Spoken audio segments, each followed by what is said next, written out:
Hello everyone. आज का हमारा सवाल है which of the following set of molecules will have zero dipole moment. यहाँ पे देखिएगा कुछ ऑप्शंस दिए गए हैं, इसमें से बताना है किनका डाइपोल मोमेंट जीरो होगा। तो हमें इसके लिए स्ट्रक्चर बनाना पड़ेगा वन बाय वन। तो सभी ऑप्शंस को हम लोग वन बाय वन देखते चलते हैं। सबसे पहले हम बात करें नाइट्रोजन ट्राइफ्लोराइड। नाइट्रोजन ट्राइफ्लोराइड होता है NF3। तो इसका यदि हम शेप की बात करें तो एफ एफ एफ और यहाँ एक लोन पेयर आ जाएगा।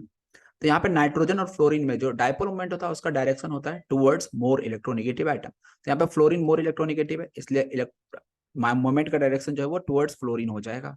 और जहां पे लोन पेयर या इलेक्ट्रॉन आ जाता है डायरेक्शन आपका लोन पेयर की ओर चला जाता है।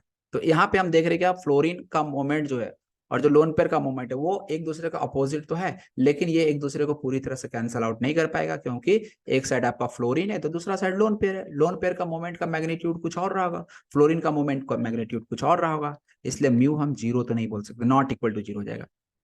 आगे ऑप्शन देखने की जरूरत है ही नहीं, क्योंकि डाइपोल मोमेंट जीरो तो होगा नहीं, तो इसलिए ये नहीं होगा। आपको बताना है ऐसे ऑप्शन चूज करना है जहां जीरो डाइपोल मोमेंट आता है।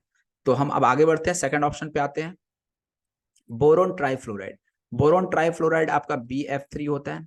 BF3 के यदि हम स्ट्रक्चर की बात करें तो ये आपका ट्राइगोनल प्लेनर शेप होगा, जिसमें सभी बॉन्ड एंगल जो है वो आपका 120 डिग्री ही होगा। और साथ ही साथ सबके सब फ्लोरीन है तो सारे के सारे मोमेंट सेम मैग्नीट्यूड के होंगे, म्यू म्यू, और ये भी क्या होगा आपका म्यू, और बॉन्ड एंगल यहाँ पे हर जगह क्या हो जाएगा 120 डिग्री। तो बोरोन ट्राइफ्लोराइड। बैरिलियम डाइफ्लोराइड की यदि हम बात करें तो बैरिलियम डाइफ्लोराइड। डाइफ्लोराइड ये हो जाएगा फ्लोरीन फ्लोरीन, और यहाँ पे एंगल 180 डिग्री है, एक फ्लोरीन का मोमेंट इधर दूसरा फ्लोरीन इधर। जो मोर इलेक्ट्रोनेगेटिव होगा मोमेंट का डायरेक्शन उधर ही चला जाएगा, तो इसलिए यहाँ पे भी मोमेंट जीरो हो जाएगा, क्योंकि एक दूसरे को कैंसिल आउट कर देगा। कार्बन डाइऑक्साइड, तो कार्बन डाइऑक्साइड भी लिनियर शेप, इधर मोमेंट ऑक्सीजन को, जो मोर इलेक्ट्रोनेगेटिव है मोमेंट का डायरेक्शन उधर ही हो जाएगा। 1,4-डाइक्लोरोबेंजीन, 1,4-डाइक्लोरोबेंजीन, यहाँ 1,4-डाइक्लो, क्लोरीन की ओर, यहाँ पे भी क्लोरीन की ओर। अब ये दोनों अपोजिट है, एक दूसरे को कैंसिल आउट कर देगा, तो इस तरह से हम देख सकते हैं यहाँ पे भी डाइपोल मोमेंट जीरो हो जाएगा। तो इसलिए यहाँ पे जो सेकंड ऑप्शन है उसमें सभी का डाइपोल मोमेंट जीरो आ रहा है, इसलिए आंसर तो आपको पता चल गया होगा कि आंसर जो है वो सेकंड ही होगा। बाय द वे थर्ड और फोर्थ को भी देख लेते हैं क्यों ये आंसर नहीं होगा।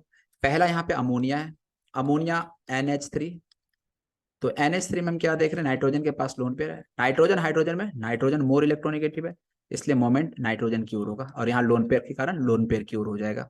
तो मोमेंट आपका नॉन जीरो आ जाएगा, क्योंकि सारे के सारे मोमेंट एक ही डायरेक्शन में है, एक दूसरे को कैंसिल करने वाला यहाँ कोई भी नहीं, तो इसलिए ये ऑप्शन भी तो नहीं हो सकता। इतना समझ में आ गया होगा।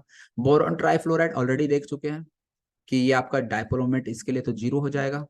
हाइड्रोजन फ्लोराइड लीनियर मॉलिक्यूल है, टुवर्ड्स फ्लोरीन आ जाएगा। कार्बन डाइऑक्साइड मोमेंट जीरो हो जाएगा। तो HF में ही नॉन जीरो आ गया, तो आगे देखने की जरूरत है ही नहीं है। बाय द वे हम देखना भी चाहें तो 1,3-डाइक्लोरोबेंजीन, तो 1,3-डाइक्लोरोबेंजीन की बात करें तो ये आपका डाइपोल मोमेंट एक दूसरे को कैंसिल आउट नहीं कर रहा होगा, क्योंकि ये अपोजिट डायरेक्शन में नहीं लगे, तो इसका भी mu not equal to zero है। HF में भी नॉट इक्वल टू जीरो है, क्योंकि यहाँ पे मोमेंट फ्लोरीन की ओर हो जाएगा। तो इस तरह से ऑप्शन फोर्थ भी नहीं हो सकता है, तो एकमात्र ऑप्शन आपका सेकंड है, जहां पे सभी मॉलिक्यूल्स का डाइपोल मोमेंट जीरो आ रहा है। तो इस तरह से आंसर हो जाएगा आपका option second. Hope you understand this question. Thank you for watching.